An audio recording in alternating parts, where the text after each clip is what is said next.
let's just get to the main point. There are some Pokemon that many people hate to the point that I don't even understand why. While I do understand their opinion, some of their arguments apply to competitive battling alone. I, however, don't consider that argument because I find competitive battling broken due to how easy it is to use hacked Pokemon in it. And don't give me the whole, you can't use them in Wi-Fi, you get kicked out. It still works for the hacker because they can use other programs. So yeah, these are Pokemon that I consider the most underrated in my opinion. Couple rules before we start. Only 2 Pokemon from each generation. Yes, even Gen 1 has some underrated Pokemon in it. And to make this interesting, I'm only going to put 1 Pokemon from each generation in each interval. For example, you will see a Gen 4 Pokemon from 10 through 6, and then the other in the 5 through 1 spot. Last, I am not judging the Smash Brothers or a spin-off series. This is from the generation games alone. So, with that said, Flame Shield on. Let's begin.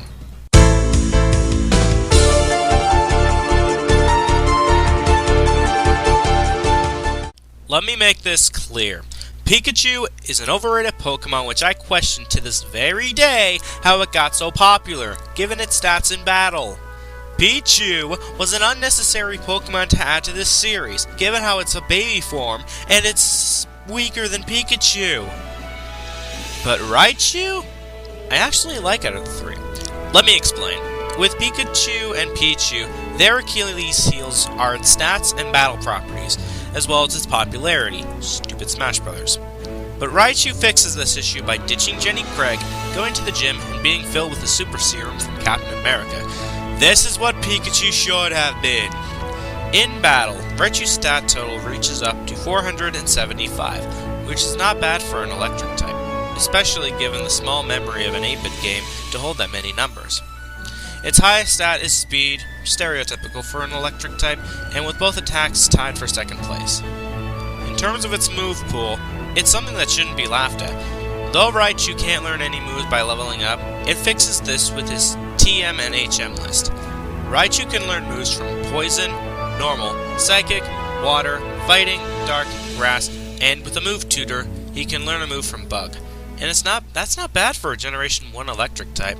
So to conclude, while I may not like the rest of the Pikachu line, Raichu is definitely one of my favorite electric type Pokemon.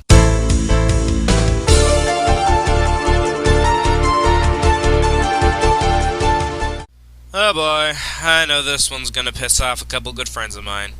You know why Conker had a bad fur day in his N64 days? No, it wasn't just because he was drunk and wanted to go home. But it was because he found out his girlfriend was sleeping with the Luxray, and as such, gave birth to the number 9 entry, Emolga. Oh, yeah. I said it. I consider Emolga to be an underrated Pokemon. But hear me out. In battle, yes, it has inferior stats as compared to Zebstrika, or the legendaries introduced for Gen 5. But here's the thing. Unlike Zebstrika, Emolga has a trump card that I find is better than Zebraman here. Emolga is friggin' hilarious. Yes, it's annoying to get paralyzed by his static ability, but when I get an Emolga, and I use static on my opponents, I get a good laugh out of their reaction. It's like getting hit by a joy buzzer. It's not fun on you, but it's fun using it on others. Plus, I love its design. Its look is really cute with that face, and I like it more than Zebstrika. That face makes her look like a prankster, which I find to be humorous. Her move pool is also pretty good too, I'd say. 7 stat moves while leveling up, and 7 through TMs and HMs. Plus she can learn moves from Normal, Dark, Psychic, Water, Bug, Ghost, and even Steel-type moves. And by being an electric flying type, it takes out the weakness of ground moves. Though it does add ice to her weakness, but they are only 2 times effective, while the rest of the types, except 6, are 1 times effective, or 0, or halved. And I know it sounds kind of weird coming from me, but Emolga also reminds me a lot of Borsalino or Kizaru from One Piece. Laid back and easygoing, taunts and belittles their opponents. Wouldn't it be weird if One Piece and Pokemon crossed over?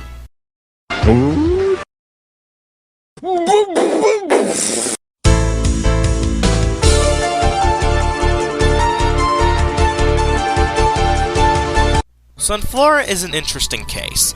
While I don't like flower Pokemon, since for the most part they suck in battle, but Sunflora is a different story.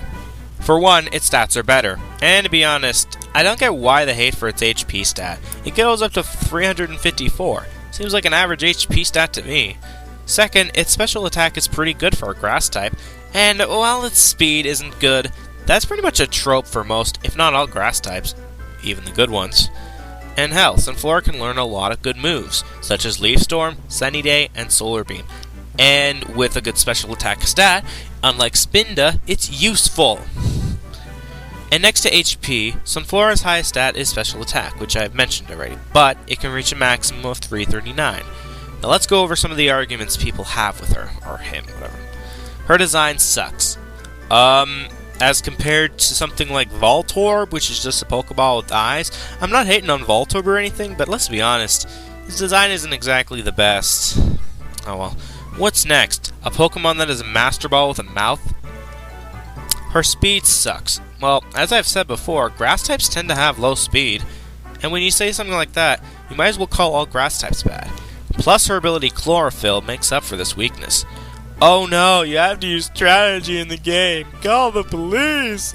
To conclude, Sunflora isn't the uber best Pokemon, but it did help me a lot in Black and White 2, and I'm not even kidding on that.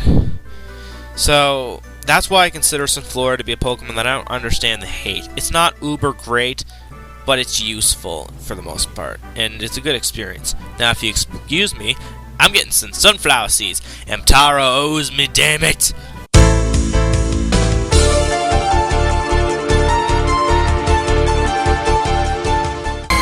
Ladies and gentlemen, prepare to hold your color.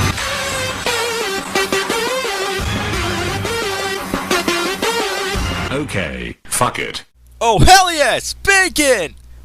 Sorry about that, but seriously, why is Grumpig so hated? Grumpig, in my opinion, is one of the best psychic types in Generation 3. Way better than Gardevoir. But whining isn't going to help me explain, so here we go. First off, its design is one of my favorites out of all the psychic types introduced in this generation. Yes, even better than Gardevoir. And its move pool is also really awesome to use, since it can learn from 13 of the 17 types. That rivals most normal types in terms of compatibility.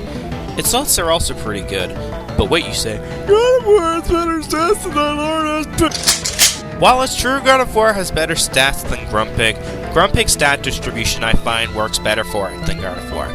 While it may be heavier, its special defense and attack get a boost when compared to Spoink and its special defense. Its highest stat can reach a maximum of 350. While it's not awe-inspiring, who said it had to have uber stats to be on here? And besides, at least Grumpig is better than that! To conclude, Grumpig is a Pokemon that I feel gets all the hate for the wrong reasons. Friggin' Gardevoir, go back to Gallade!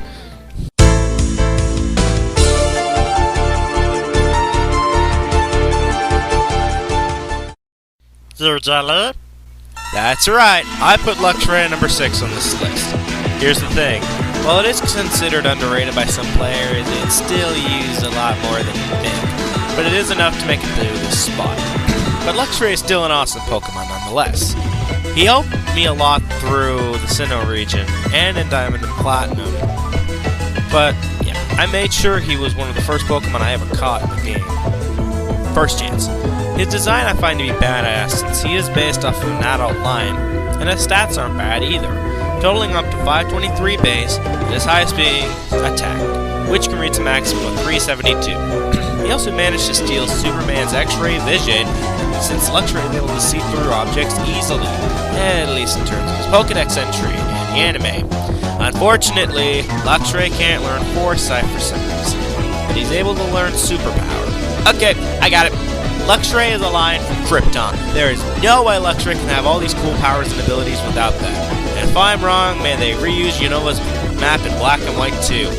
To close off, Luxray is a powerful, badass, and strong Generation 4 Pokemon.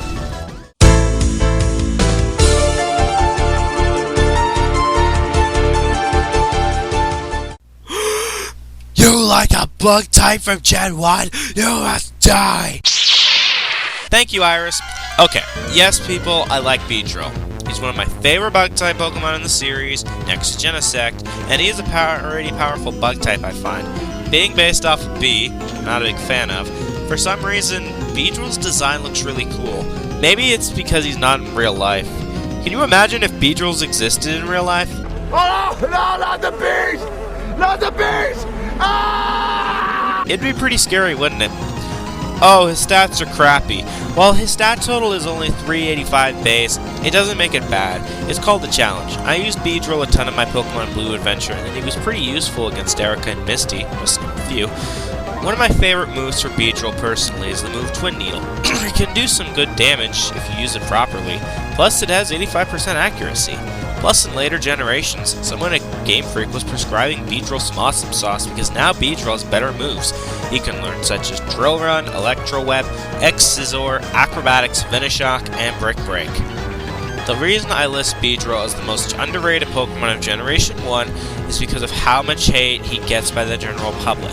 While this list may not change anyone's mind about this generation, I just want to say, give Beedrill a chance. You may be surprised what he can do.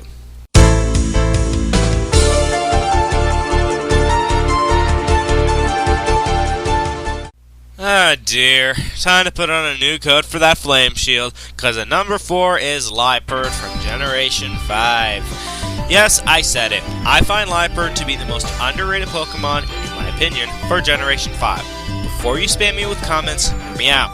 First off, Liepard's design I find is really good. I don't know why, but I just love felines, and this one does not disappoint. Second off, its abilities I find are very useful. Limber is really good when dealing with electric types, such as against Alyssa, as it protects Liepard from paralysis, and Unburden, which is helpful if you want to use Liepard as a sweeper. While there is her hidden ability Prankster, I never used it, so I don't have anything to say about it. Now on to stats. While Liepard doesn't have the best stats in the world for a feline Pokemon, it's not that bad. Speed stat is high, that's normal. Attacks are the highest, which makes sense, given how it's Mono Dark. In that case, then its defenses must suck. Oh. Actually, they're not that horrible. Well, yes, they total up to 218 each. It's not that horrible if you EV train her properly. Once again, it comes down to strategy. With a Pokemon like this, it can be trained to be good. It just depends on how the trainer uses them. I'm not saying the trainer sucks for using them badly, because it's their choice whether or not they want to put effort into raising it. Liepard's move pool is also pretty good. While it may not learn as many types of moves as compared to Grumpig, its move pool is designed to work with Liepard's stats, moves that are special and can either have 100% accuracy or attack first, which fits with sweepers like Liepard. Okay, yes, Purloin's stats are crap, but her evolutionary line fixes it. To conclude, Liepard may not be the uber best, but she is, in my opinion, the most underrated Pokemon of Generation 5. Sorry Logan, sorry Ben, just how I feel. I'm not trying to change anyone's mind.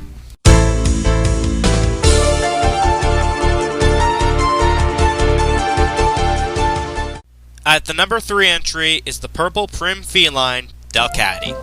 Oh yes, you heard me correctly. Delcatty is my most underrated Pokemon of Hoenn. Some say she sucks because of Normalize, one of her abilities, and to that I say, it's called a release button. The thing is, while Normalize is a shitty ability, so is Truant.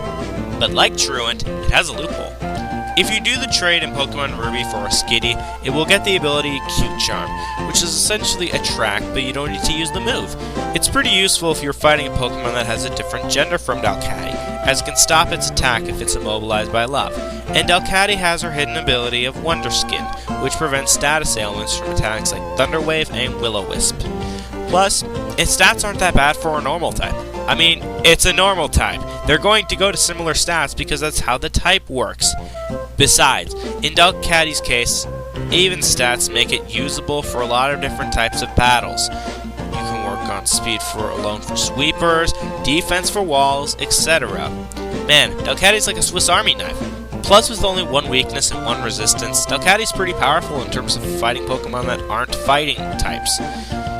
So, to the people that hate Delcatty because of Normalize, look past that and get either Wonder Skin or Cute Charm. It helps out, and if not, then, well, it's not like anyone's gonna change their minds anyway.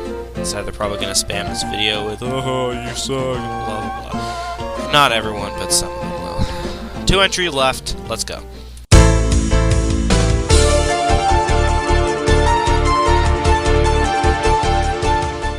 Ever wonder what a Playboy bunny would be in the Pokemon world? Well, at number 2 is Lopunny.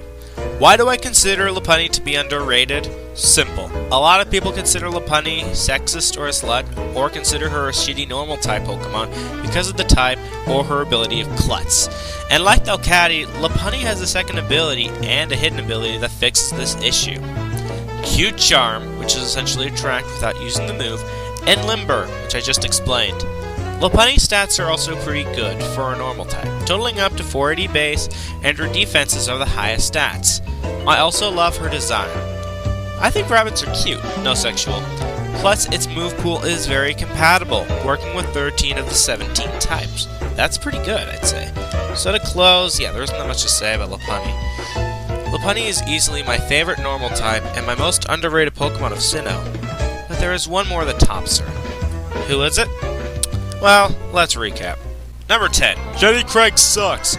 Number 9, Flying Squirrel. Number 8, Sunflora. Number 7, Psychic Bacon. Number 6, Thunderline. Number 5, Not the Bees. Number 4, Liepard. Number 3, Kitty. And number 2, Playboy Lopunny.